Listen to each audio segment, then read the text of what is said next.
thematic today is soil management and soil health. What's the link? And I will show you some data regarding this to start our discussion. So soil is a finite, dynamic, and fragile living resource with differential physical, chemical, and biological properties in time and space. Climate change and intensive farming led to a hidden underground disaster with unprecedented negative effect on soil, posing soil health, global food security, and environmental quality at risk. Healthy soil is the foundation for profitable, productive, and environmentally sound agricultural systems. By understanding how the soil processes that support plant growth and regulate environmental quality are affected by management practices, it is possible to design a crop and soil management system that improves and maintains soil health over time. The intricate web of relationship between the physical, chemical, and biological soil components underpin crop and livestock health and productivity. Protecting soil health is also crucial to environmental sustainability, such as, for example, soils can exchange gases such as carbon dioxide and nitrogen oxides with the atmosphere, can regulate the flow of water and rainfall in the water cycle, can provide nutrients for plant growth by breaking down, for example, organic matter and altering chemical fertilizers, can transform and store organic material as part of the terrestrial carbon cycle, and can degrade contaminants applied through human activity or left by floods and the aerial deposition. I'm going to start with the options. I have divided the presentation into parts. First, I'm going to talk about the options to increase organic carbon levels, and in the second part, we are going to talk about the limitations to increase or to change organic carbon levels in our soils. Okay, so I have taken this figure from a study published in 2018 in Global Change Biology, in which the results from more than 400 experiments were analyzed to evaluate the impact of different management practices on soil organic carbon changes. Okay, as we can see in the future, the three management practices compared in the study, in this case, conservation tillage, cover crops, and biochar, increase soil organic carbon. But the amount of as we can see, the amount of carbon gain in the different practices differ among the different management practices. So as we can see, the addition of biochars in this case result in an increase of almost 40% of soil organic carbon. But in the other practices, in the conservation tillage and cover crops, the increase was lower than 10%. Similar results were also observed in another similar study, but in this case at a different scale, just for Mediterranean agroecosystems.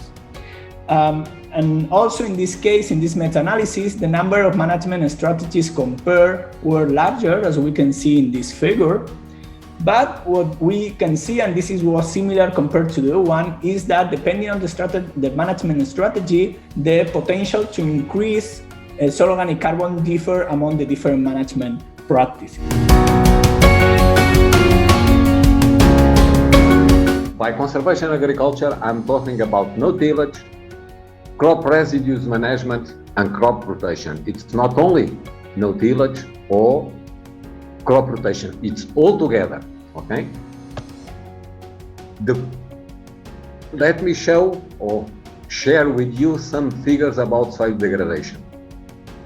FAO estimates that 5 billion of hectares, that's 30% of arable land in the world, are severe degraded, and 64% it's due to soil erosion. About 75 billion of tons of soil are lost annually due to erosion. The loss of soil organic matter since the Industrial Revolution represents 33% of the CO2 in excess in the atmosphere. Soil compaction is the third cause of soil degradation, and soil erosion is the main cause of superficial water contamination. And what's common to all these problems? It's soil tillage. Soil tillage is responsible for all these figures I have just presented. So it's not enough to preserve the soils we have at the moment, but we need to improve the soil functions almost everywhere in the world. So I'll share a little picture of my paradise, and as you can see, farming for me has different aspects as well. And one of them, for example, is going every morning for an hour or 2 hours out and about with the sheep and watch them and watch nature. And all you can see are snapshots of what I see. So for me, when I think about farming, I think about beauty. I think about the little tiny things we don't look at.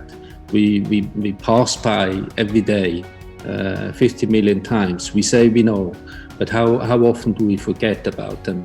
So for me, it's a different way. And I think, you know, the connectivity and look at the different components. Somebody said farming is just one little tiny bit, and I look at it a little bit bigger. And as you heard before, I started my career in gastronomy in the kitchen, and for me it was always an important thing to have good produce, to have fresh produce.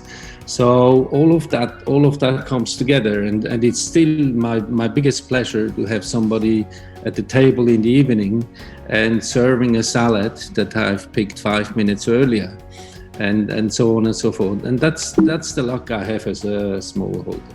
So here a little bit of what we do and how we look at things. So soil health is a give and a take, and you have seen it before. You need to nurture. You cannot just think about taking.